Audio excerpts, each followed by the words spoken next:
there's no other solution to me. I seen, as a musician, I saw the vinyl become a CD, the CD become digital. The same thing happened with the movies, the TV. We started streaming on the phones. We have everything digital. Why not money? People is gonna look for a solution, because I did it when I left Argentina, looking for a different solution. Right now we are in that moment where the government is trying to get a grip on Bitcoin. I believe at some point they'll break something. It's not gonna be Bitcoin, but they're gonna break something, because they're playing with fire. I call it proof of work. I learned at a very early age, you don't own anything that you don't understand. So I think I already took my leap of faith by getting on a plane and changing location, which makes the Bitcoin journey pretty easy, I will say. You told me you grew up in Argentina. Is that right? Yeah, that's me. That's that's where everything started. And I moved to the States in 2006. I've been a musician all my life, so I was a musician in Argentina. Started listening to rock bands, jazz. Wanted to come and study music, and my career took me here. Never went back after that. So you learned about the inflationary monetary system in the worst possible way at firsthand. Basically, most people that tell stories from Argentina talk about 2001 and how everything blew up and everything. But I was born in the 80s, so I live a couple of those.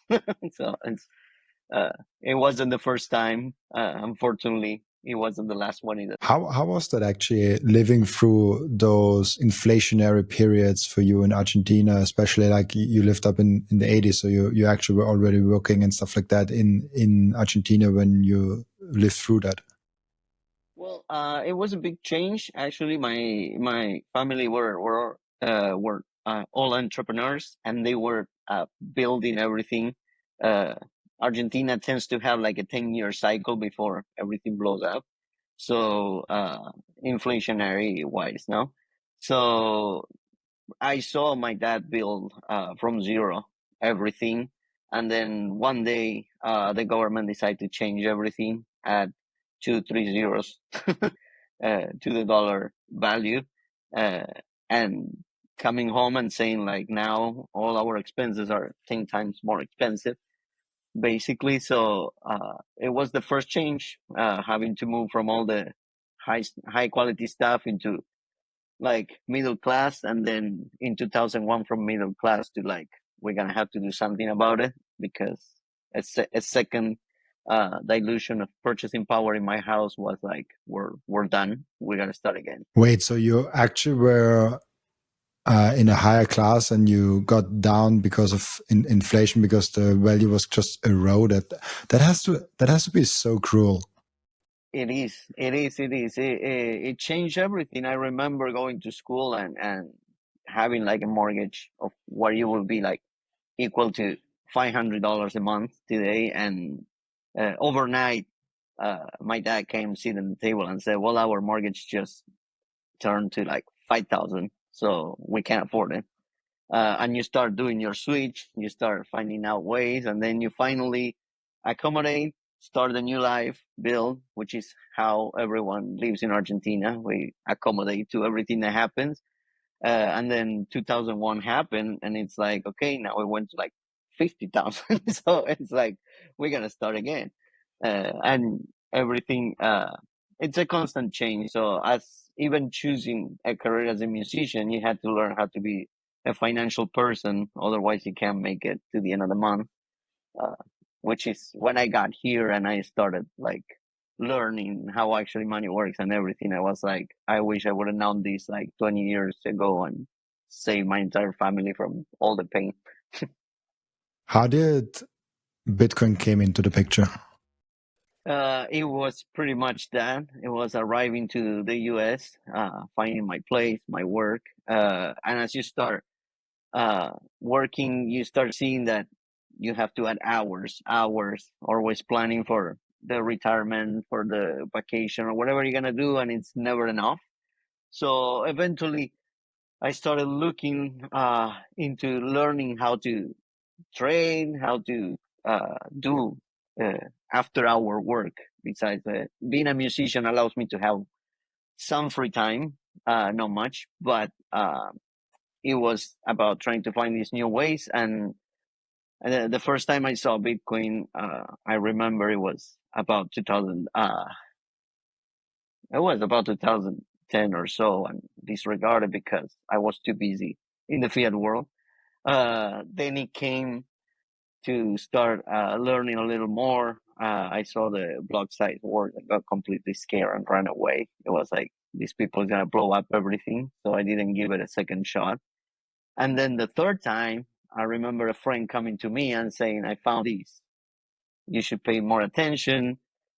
So I started seeing Bitcoin from the sidelines.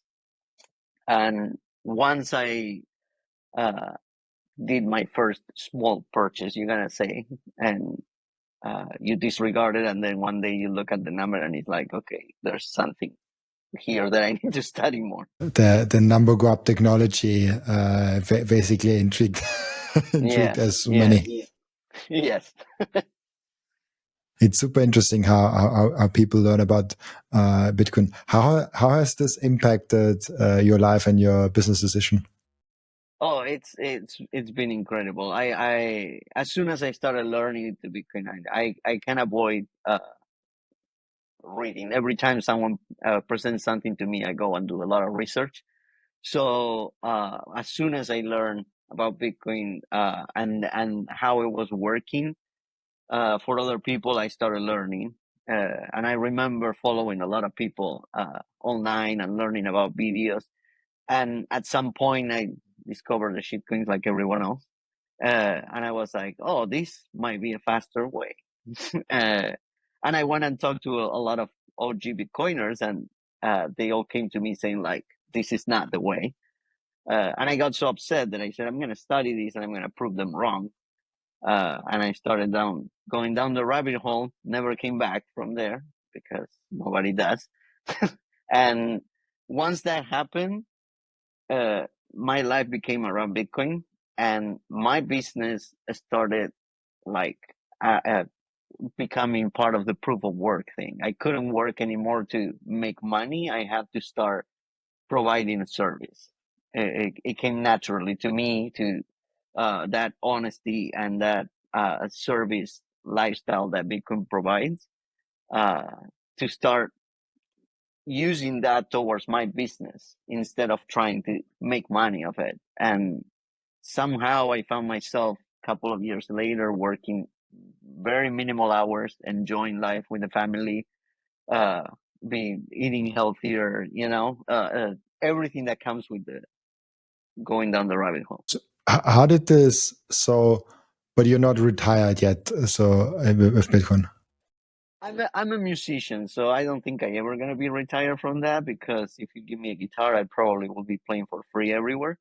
But I can say that I have a lot of free time to enjoy life with the family and the loved ones. And I'm planning to eventually not have to call clients, the people that I play for, but just do it for fun. But it's coming. It's coming super fast, faster than I expected. My main goal was to not have to worry my business. When I talk to a client, I actually can service them, and I don't have to convince them to give me money because I need it.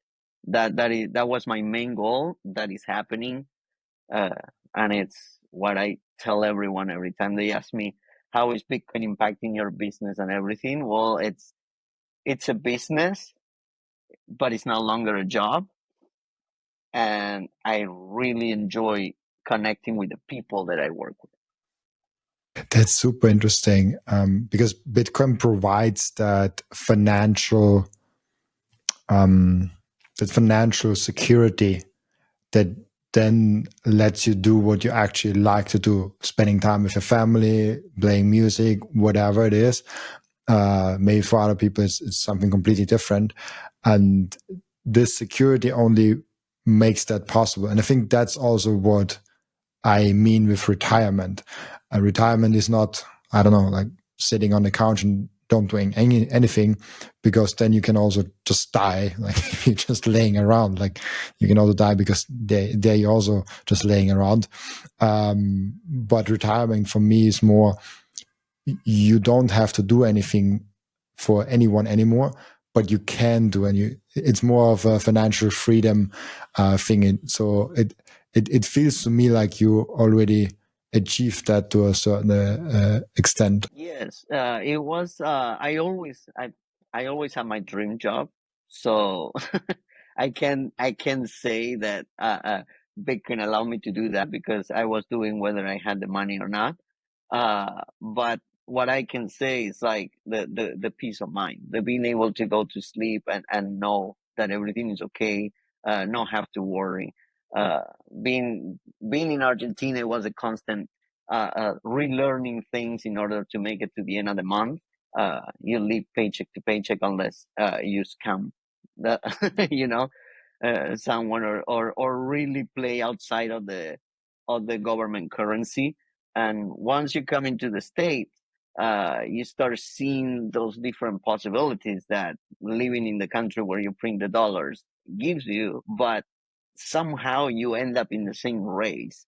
Uh, when when Bitcoin shows up and you start like understanding how it works, or at least that was for me. When I see how it works, what it can do, uh, my confidence grows every day. I spend most of my time learning from those who walked the path before. So for me, became something that it I could build on that, and I could build the future, and I could think as retirement as being uh, living in a world where I can accompany my family, my loved ones. And when I speak about Bitcoin, I can actually show. I don't have to talk because I read a book or everything. It's like, look, this is what it does for me. This is how I believe it can help you. Why do you? Where do you get the confidence from? Like I see a lot of like in the podcast bubble, we are all very confident and we got our knowledge, but we have to always remember we are like a very small group of people within Bitcoin. Actually, most Bitcoiners are very scared when the Bitcoin price goes down, because most Bitcoiners haven't done the research. When I talk about most Bitcoiners, like there's 200, 300 million Bitcoiners out there, or maybe more, maybe 400, 500 million, that have some capacity of Bitcoin. Only like a million Bitcoiners actually understand it truly and are not freaked out when the Bitcoin price goes 50% down or up. Where's your confidence coming from, and what did you have to learn, and why is it making so much sense for you? Uh, I call it proof of work. I put the hours. I learn at a very early age. You don't own anything that you don't understand. I used to have a music teacher that tells me, if you cannot explain it to me, uh, like if I was a 5 years old, you don't understand it. Uh, so for me, it's always been about putting the hours and studying the history. Uh, I I always say that it's not much my confidence in Bitcoin, but it's my confidence in what I can build. So it doesn't really matter what's happening around. It's me at the end of the day. And when I see the movements in price and everything, yes, at the beginning I was scared because it's a new thing, and you have to learn how to deal with this. And unfortunately, there's a lot of podcasts that provide a lot of information, but there's a lot of people that also likes to capitalize on the fear, and those are the ones that I try to stay away from. But when I see those changes in the price and everything, it got me to study more Bitcoin, which eventually got me to study more fiat money, and I started seeing the actual risks on the fiat money. And when I see that and I compare it to something that I can uh, check 24/7 and see what's going on and understand where is it coming from, where is it feeds from, where all the liquidity that Bitcoin receives comes from. and the people that is coming from, what are they looking for, and all that. It makes me super confident because there's no other solution to me. I seen as a musician, I saw the vinyl become a CD, the CD become digital. The same thing happened with the movies, the TV. We started streaming on the phones. We have everything digital. Why not money?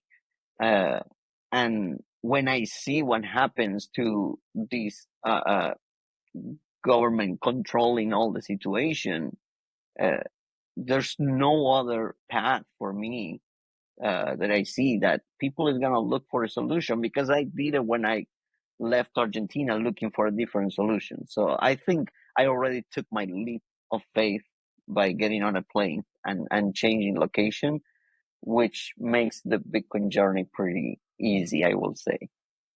But it still was scary in the beginning. I do understand that, and it's scary for a long time. I've a multiple set of questions, but the first one is super interesting because you said something that is, I think, very true, and I like that a lot. You said, like, if you cannot explain it to a 5-year-old, you actually didn't understand it. And there are a lot of people in finance, there are a lot of people in a lot of different industries that try to persuade you that he's really clever with using a lot of complicated words. And bringing it down to the simplest possible thing that it actually is makes the most sense. And then you can actually prove that you actually understood it. Now I'm just curious because you mentioned it. How would you explain Bitcoin to a 5-year-old? Because I think it's a very difficult task to do. Well, it's for what I do most of the time is I check with people around me. If it doesn't work, then I have to switch the way I'm talking to. I play a lot of video games all my life, so understanding, collecting coins, and exchanging it for things in the digital world, it's very easy. Uh, you have to add the fact that when you play the video games, you cannot take the coins with you to another game. So all your work done in that video game stays there, and you have to start on the next one, even if it's the same series. You still don't have those skins, those coins, those everything. Once, for me, Bitcoin, it was that at the beginning. It was, this is something that I can earn and I can take it around and use it at all times. No one can touch it. I can check it, confirm that it's there 24/7. So when I explain it to anybody, the first question I ask them is, "How does your money work?" And the first answer I receive is, "I don't really know. I'm trusting a lot." And the next thing is like, "Well, what if you don't have to trust it? What if you can actually check this and know that it's there, confirm that it's there?" And it started becoming very easy. I had to explain it to an elder, and it was like, you work all your life, and this is how the government takes all your purchasing power just by inflating prices. They don't even have to take it from you. They just have to price you out of things. One Bitcoin is one Bitcoin today, and it, by the end of times. So it's the value that you and I are going to put to that. It's not something that the government is going to decide unless we want to agree to that, you know? That's So, that's really really cool to see it that way, and it's also the amount of clarity that you get of when you have Bitcoin and you're no longer trying to gain the system and to play around. There's a lot of other advantages of like having that Bitcoin stack and not losing purchasing power is probably the biggest one. But it's just great to have that mental clarity and that focus in your life. I love that a lot. yeah.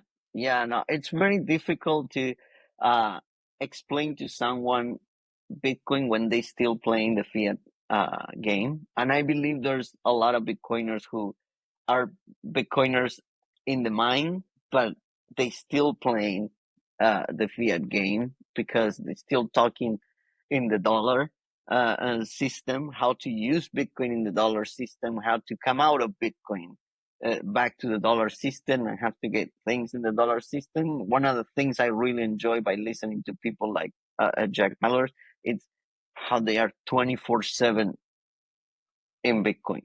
And there's nothing besides what they're doing that it has to do with Bitcoin. So there's no other way for you to account and keep your balance sheet than thinking in sats. And when you do that, the way you spend changes, the way you save changes, and the way you talk to people about it changes. It's super interesting when you really get that. What do you think? What you said, there are some Bitcoiners that are still in the fiat game. What do you mean by that? I think there's a lot of talk about how Bitcoin benefits you by leveraging the fiat system. And as much as I enjoy number go up, don't get me wrong, as I enjoy the possibilities that you can do, there's a Bitcoin, how you'll say it, Bitcoin is about exiting that fiat system. And I think coming from a third world country, I can really see what it does to people when someone leverages the fiat system. So as much as I understand why someone will do it and the benefits that you can have economically by doing those things, I also see who's paying the bill. And every time there's a short or a long or a trade on Bitcoin to make a couple of extra numbers, I know there's someone around the world that it just got priced out of Bitcoin. And some people will say, well, that's part of the consensus and we all agree to that. Yes. But I think as Bitcoiners, once I tend to believe that once we plug into these, you work for me, I work for you. So in that sense, I think we still a little bit far from the collective mindset of what Satoshi intended when he created these, which it was like stick it to the bank and the system. And I think being in the United States where we print the dollars, it's very easy to get confused between the leveraging the system and actually becoming a full-time Bitcoiner. Because every time I meet someone that is 24/7 Bitcoin, I see someone that you will never think they have the wealth they have. You will never think they're as knowledgeable as they are because they're not flexing. They don't have to. And they actually very willing to sit with you, share all the information, and help you thrive because they've seen what it does to them. At least it's what it happened to me. Then it's like the true Bitcoiner behavior where you are only in Bitcoin, or at least like as much as possible in Bitcoin, and you're no longer playing that fiat leverage the credit game. Do you think credit has a place also in a Bitcoin world? Yes, I think it has. I think if we remove the dishonesty behind the credit part, it has a place. Credit is good. It allows you to build stuff that otherwise you couldn't do it on your own at the speed that you need to do it and create products. I love that. I just don't like when the credit I can give you doesn't depend on the value you provide, but it depends on your credit score. It depends on who you know. If I know someone and I can make a phone call, then I get better credit. What makes you more valuable, than your skills? It is also the topic of like Bitcoin is neutral and Bitcoin doesn't really care who you are, where you're coming from, and what your bank balance is. Like Bitcoin is completely neutral to all of that and just treats you how it treats everyone else because it's just open source code. It doesn't even know what a human being and things like that is. But yeah, I'm wondering a lot on how much of this Bitcoin system will be dominant, and how much are we taking from that fiat system onto Bitcoin and kind of taking into this new Bitcoin world. Do you have some? Do you think about that? All the time. I think because I see the narratives changing. I always say that show me the incentives and I'll show you the narratives around the world. So it's a lot of the fundamentals are used sometimes to create ideas, and I think right now we are in that moment where the government it's trying to get a grip on Bitcoin. I believe at some point they'll break something. It's not going to be Bitcoin, but they're going to break something because they're playing with fire, and I think they're trying to control the system, either from the paper side of things or the IOUs or the leverage. But it always blow up. We had in 2021 FTX before we had Magog. We got so many things that show us like when you start trying to manipulate Bitcoin, uh, you're not gonna get it done. You're just gonna break something. Unfortunately, you take when that happens, you take a lot of Bitcoiners with you because uh, people start getting greedy, and someone tells you there's a faster way to do this, and you start jumping on leverage and things, and the FOMO like we heard this week, this company is gonna buy Bitcoin or that one, and then you are like, okay, then all my money goes here because this person it's responsible of my value creation. Usually doesn't work that way. Bitcoin loves to educate us every time we do that. So uh, you were saying, how do you keep this confidence? I see many times how Bitcoin goes the other way when people try to manipulate number go up or number go down, that it's like, no, here you have to create value. If you don't create value, you might have a nice run, uh, but it's not going to last. Yeah, Bitcoin is bringing the truth and bringing the facts back to the financial reality. It made finances and economics a real science again, again, and not that pseudo science that that we had before. So Doshi brought the science back into the economics. I love that a lot. Yes, yes, and the funny part in all this is like by getting into Bitcoin, you start reading about economics and you start learning an entire thing that it's not about uh, these the governments and the economists and everyone on TV. They're still talking to you like the information doesn't travel in a millisecond in the internet. Like you cannot do a research right away. Right now, people just get on X and grok everything or ChatGPT, whatever, and in 5 minutes you start looking for sources and things. So it's very hard to lie to people on the economic side of things unless uh, those people are completely blinded. And one of the things that I believe the government miss when they try to get to you on these comments or narratives and everything is the fact that, look, at the end of the day, I'm gonna go to the store. If I cannot afford it, I'm gonna look for something else. I'm gonna need a change. Doesn't matter what they tell us. They can come out and say like inflation is this or that. If the price double, inflation is 100%. It doesn't matter what the chart says on the news tonight. And when you see those things, it's very difficult to put the genie back into the bottle.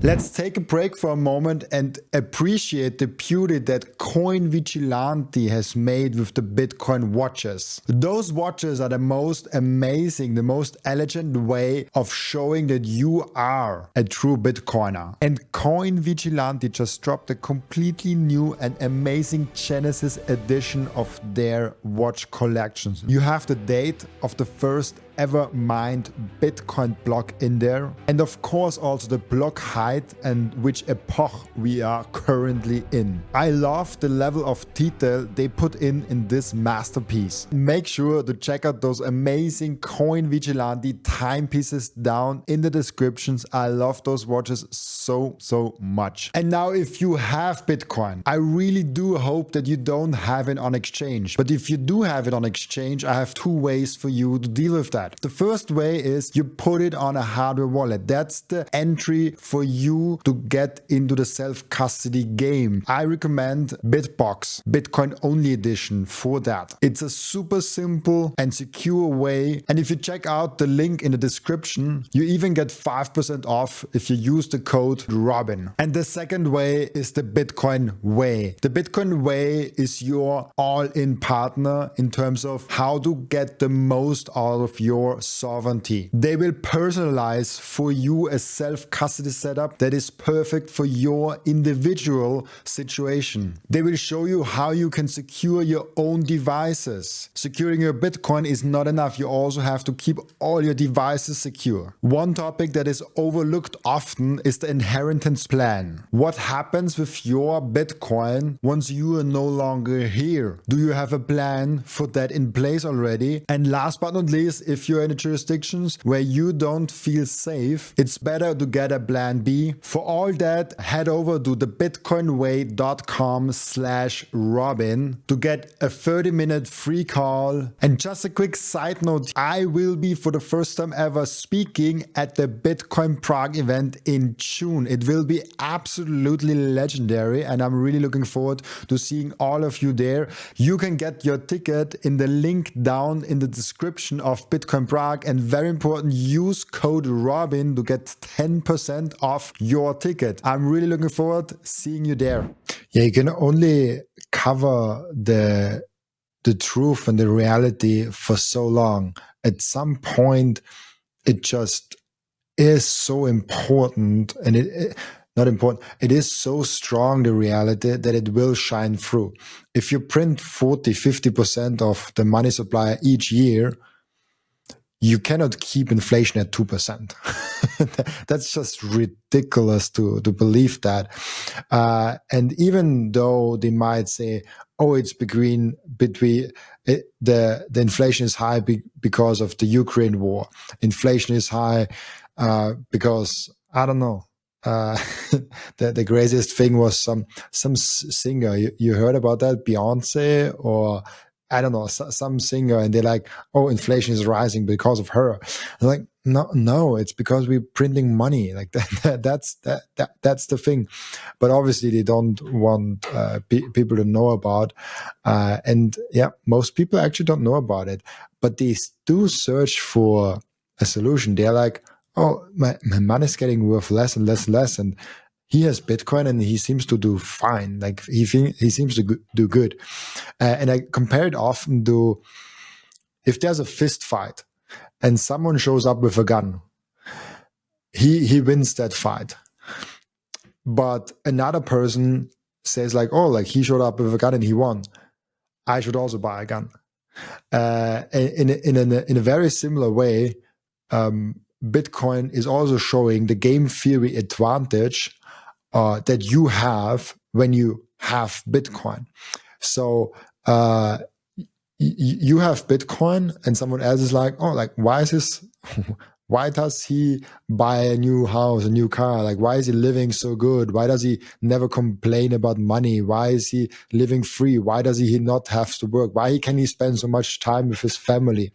At some point, people will know, like, oh yeah, like they're using sound money. So I absolutely love your story. It's a true Bitcoiner story, I feel.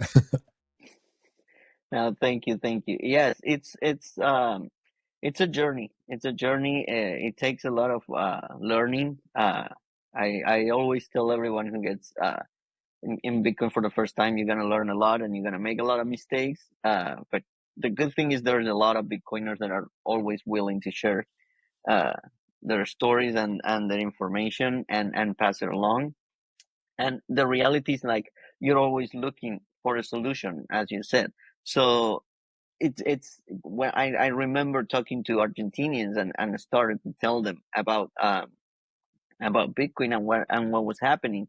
And the first thing that one person told me, which was cool, it was like, so you're telling me that the dollar it's like the Argentinian peso and Bitcoin is like the dollar, because that's how Argentinians think. And in 5 minutes, that person described Bitcoin in their head and they understood it. Oh no, of course, I don't have to trust anybody.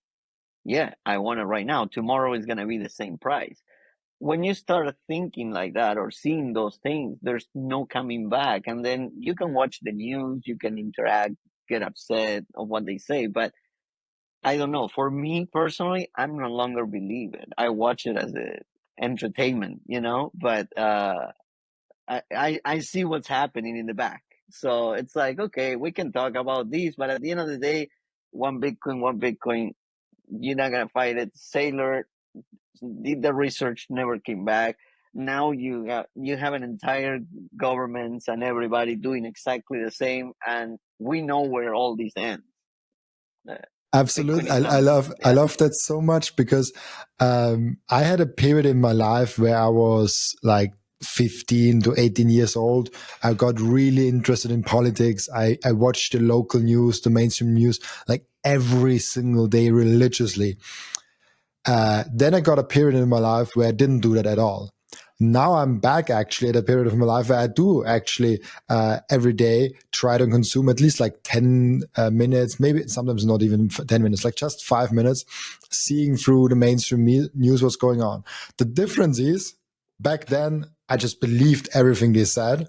And now I'm more just looking at it to see what general direction the general population is going towards. And even that is slowly becoming not true anymore because most people don't even watch the news anymore. Yep. Yeah. Yeah. No, and it's like that, which is it's funny because when I talk with other Bitcoiners or stuff, the first thing we said is like, I mean, basically before the narrative was like they're gonna ban Bitcoin, they're gonna come after, they're gonna break it or something. But now it's so simple to see. Look, the only thing that these people can do, it's become fiscally responsible. It's become honest. It's not trying to take advantage of the people. It's end poverty around the world. Everything that they had never done, it's the only thing that they all need to come together. Also, all the countries in the world need to get together on a table and say we all agree to the same things, never fight again. This is how we destroy Bitcoin. it's it's not gonna happen. That's Yeah, which is and don't you think we are already above the point where they can fiscally be responsible? Like I think they would need to reset the currency, get a new one, reset the debt, and then never make debt again, and go through the hardest economics times ever, because all of a sudden we we are like drug addicts that are running around with drugs in our arms and in our heads, and all of a sudden you're taking away all the drugs, you're completely taking away from everything. He's only getting like 1 meal a day and water. He will have a hard time, and I think we will get out good in the other time, but in that time where it's hard, there will be a lot of pressure to politicians saying like, where weak people say like, oh, we need the politics to save us, we need money for that, and I hear it all the time in the news with mainstream media, and it's super fascinating. I'm curious what you think around that. We're always thinking of, oh no, in Austria currently, like most people don't care about Austria, but I will just bring that example of right now. We are thinking about, are we doing an debt processing or not? Debt processing basically means if a country is not doing good fiscally in the EU can actually put that country in a bigger observation, in a more deeper observation. So that country is then really bad. So currently France is in there, Italy is in there, and like I think 7 other countries. So if you're in that process as a country, you're not doing good. Like you have a lot of debt and you're actually not even doing good within the debt system. And now they are accepting that debt process because otherwise they would need to save and they would need to not spend money, and they're not doing that. They can't. I mean, it's, for me, probably becomes easy after studying economics and history in Argentina, because I seen this process like firsthand. I saw how they always kicking the can, and they letting the next person deal with it, and they create a new product that it looks like it, but it's like if you're making I don't know, pasta sauce, and because it doesn't taste good, you keep adding ingredients. At some point, nobody wants to eat it. It tastes bad. So this is happening all the time. I believe that in 2020 they broke something because they pushed too hard, and now they're trying to fix it somehow. But it's first, I think there's a lot of people that you cannot longer convince of nothing, so that is it's done. And I think because of how they manipulated the currency to not lose power and to avoid revolts and all these, they ended up sacrificing themselves by exposing themselves.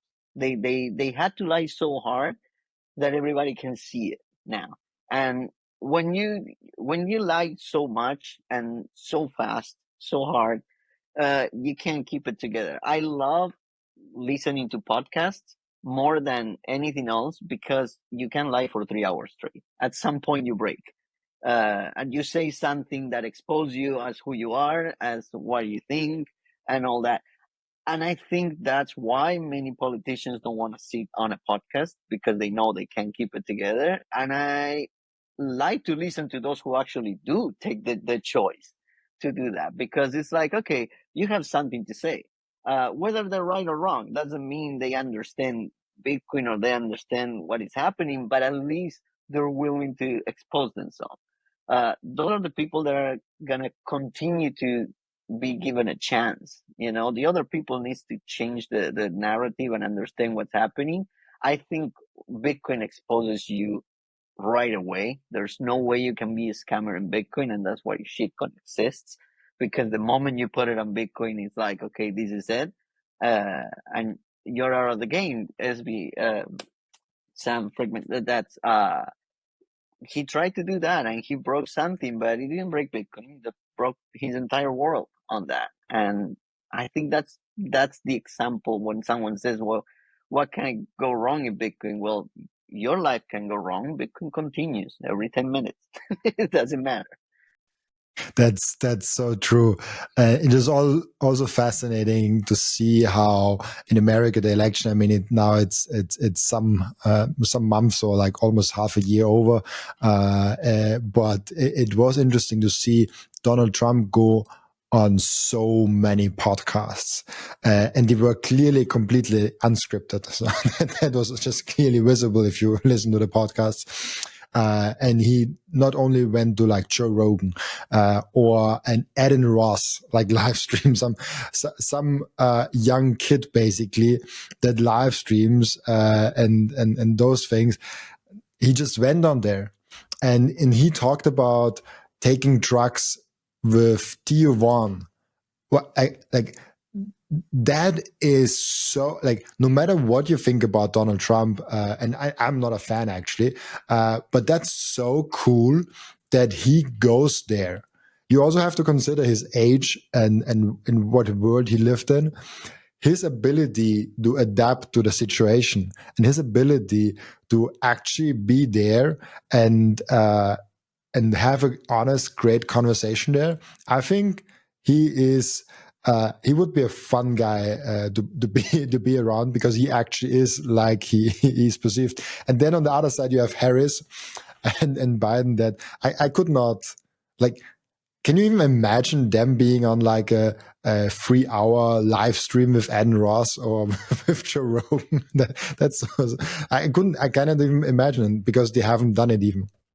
Yeah, I mean, I'm a musician. You can be the best musician in the world if you don't understand how to connect with your crowd and you don't pay attention to your crowd and uh, you try to shine for what you can play instead of trying to connect with people, you ain't gonna get anywhere. It doesn't matter.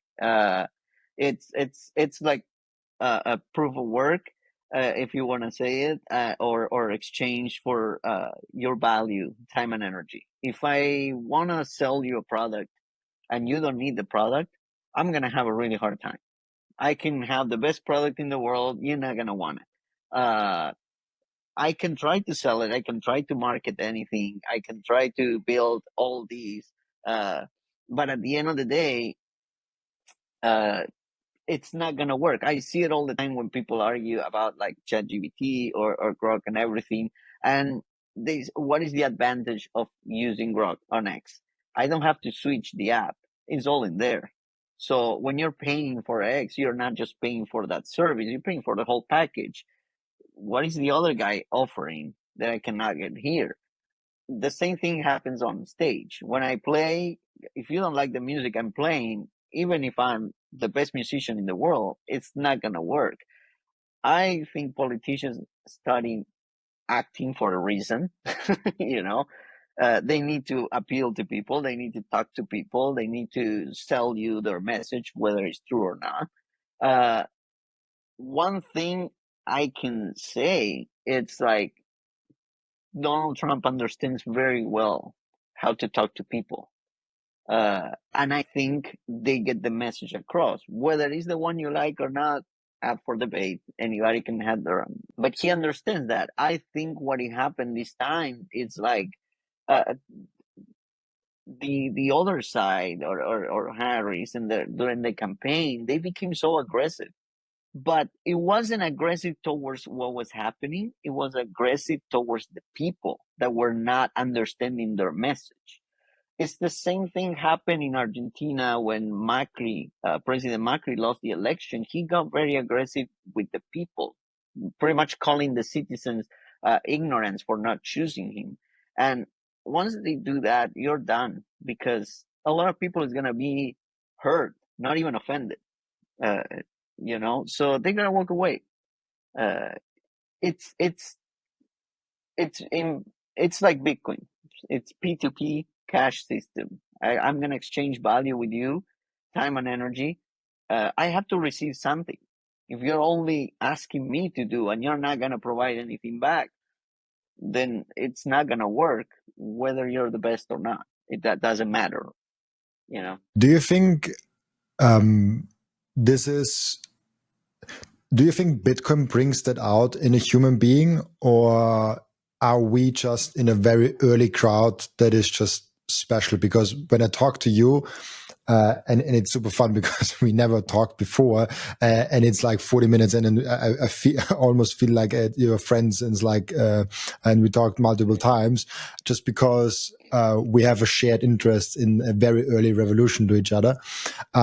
But do you think that Bitcoin changes human beings to a certain degree to be more self-sovereign, to be more critical of what they hear and hear more the signal and not the noise of how you described it so beautifully the last 40 minutes? I think yes. I think once you start going down the rabbit hole and you start understanding value proposition, what proof of work is about, and you start meeting other Bitcoiners who are in the same journey, and you start seeing that we all looking to somehow improve the world around us. There's no way you can take advantage. I mean, you can do all these things, but eventually it Bitcoin does it cleans every 4 years, and it's beautiful because it's beautiful because you start removing uh, all the people that is trying to take advantage, and you start meeting these Bitcoiners who actually live on a Bitcoin standard. They create circular economies around the world. Probably because I come from a different country, I got the opportunity to pay more attention to what's happening outside.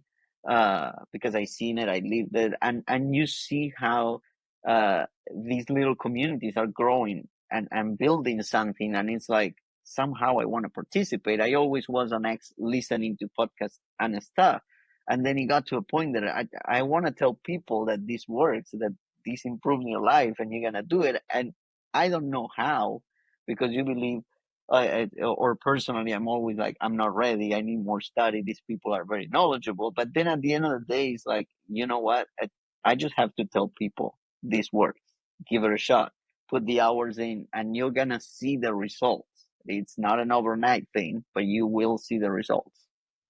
Absolutely, and you will see how big. I even go to the extreme. I think Bitcoin might just be the fork in the road of human civilization in a very similar way as the printing press, as electricity, and as the internet uh, was completely changing how we think about the world and society.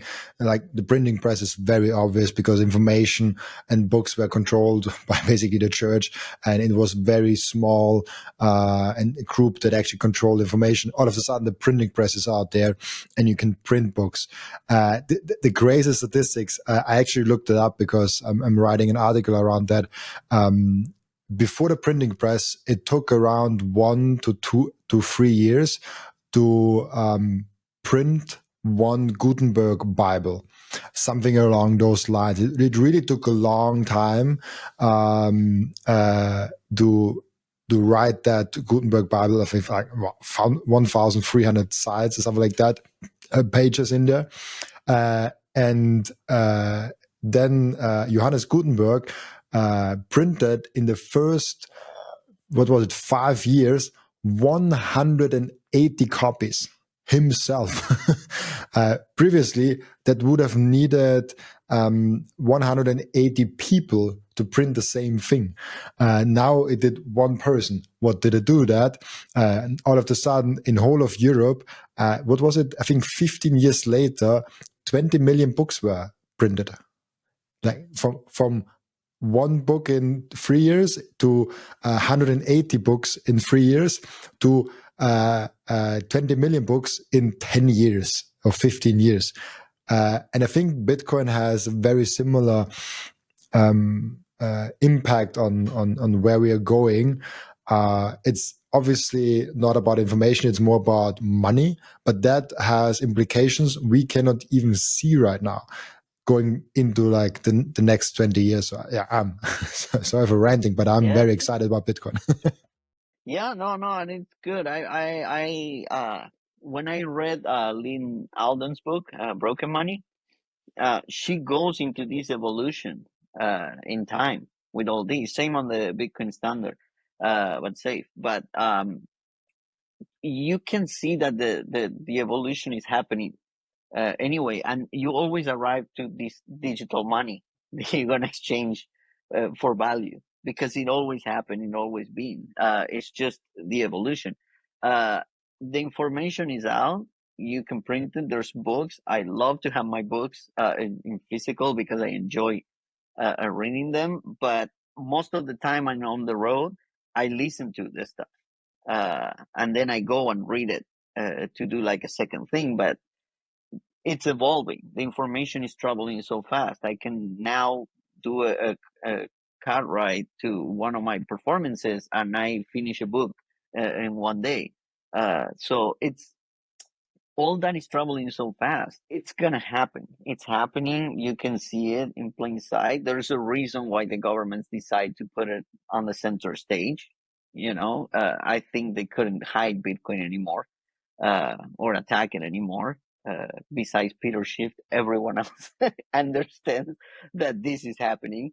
Uh, and I think after what Trump is doing, whether he breaks it or not, you can't hide Bitcoin anymore. Bitcoin is out there now. Everybody's going to know what it is. Every president receive a folder that says the United States is looking at this, so you should do it too. In somehow, it's arriving to a lot of people. Uh, and that evolution, you can't stop it. You can't stop it. It's like the car. It's done. It's out there. It's the phone. We used to believe who needs a website. Now, if you don't have one, nobody finds you. You know. And now, if you don't have an app or you don't have a handle on social media, you don't exist for some people. So that evolution is happening. Absolutely. And there are the people that take advantage of that, or use that and actually act on the revolution, and those who always stay behind and don't do it. How different do you think a Bitcoin world will be versus what we have now? I think it's gonna be a more honest world. I think you won't be able to get wealth or acquire money if you don't provide a service. I think even if you want to play the credit game, you're still gonna have to provide some collateral, and in order to get that, you're gonna have to provide value for someone. You're not gonna be able to just print it out of the air. Uh, I think it's gonna take a long time. I don't think it's happening overnight. Uh, when people scream like we're going to $1 million, we're all retiring, I smile. I enjoy it. I hope to be completely wrong. I think it's gonna take longer than what most people expect, but I think it's creating a more honest interaction between money and the service you provide and how you get paid. I think we're going, in that sense, it's going back to the fact that you need to solve a problem for me to give you money. Otherwise, I'm not interested. Absolutely. One more thing before we come to the end routine. Do you think that Bitcoin is the final evolution or revolution of money? I think it's the best that we have right now. If I have to see everything evolving and what I see everything around, I consider it the same as the internet protocol. I don't see the reason why would you want something different. Uh, but it also, I understand that humans don't stay uh, quiet and sitting down. Everybody likes to evolve. Everybody likes to grow, and that's why there's so many try and errors on many things. Uh, I just think that Bitcoin is the best thing. I think it show up and it revolutionized everything. It changes the way we think. So I don't think this is a system that it came to stay for a while. What we develop the next thing. I think this is the next thing. I think there's 100 years plus of this evolving. How is it gonna look? I don't know. Obviously, I can't predict the future, but what I can see is that uh, Bitcoin itself, it's same as the internet protocol. Things evolve and change, but we still have that same layer. And I think Bitcoin is that layer when it comes to money. Absolutely. I have one question that I ask each and every one of my guests, and the question is, what can we learn from you besides Bitcoin? Uh, I think you can learn curiosity and yes, put the hours. I always tell everybody I won't give you Bitcoin for free. I need you to either read a book or do something about it. I believe in proof of work, like my most important thing. And I think if you want to take something from me, it's the value creation. You gotta provide value to someone in order to create your wealth. It will make you honest and it fix everything around you once you do that. Really, really cool. We have an end routine in the podcast where the previous guest is asking a question for the next guest without knowing who the next guest actually is. And it's a political one, interestingly enough. The previous guest asked you, what can we do to better connect Bitcoiners across the political spectrum? That's a good one. I think it's to keep the conversation honest. I'm gonna go back to that. Keep it open. People is gonna make their own decisions. But I think we need to stop having heroes in Bitcoin and make Satoshi and Bitcoin the hero. Everyone else is a character that plays around that. But we need to stop attaching Bitcoin to Michael Saylor or everybody. They're very important, but they're not Bitcoin. And I think once we remove all the politicians and the suits uh, from the billboard and we go back to Bitcoin is Bitcoin, that's when you're gonna start connecting people. Yeah, that's very true. Thank you so much, Aaron, for being on the show. Before I let you go, where can people find you, ask you questions, and reach out to you? I'm always hanging out on X, very easy to find. So try to share every single podcast or information that helps me. I pass it along.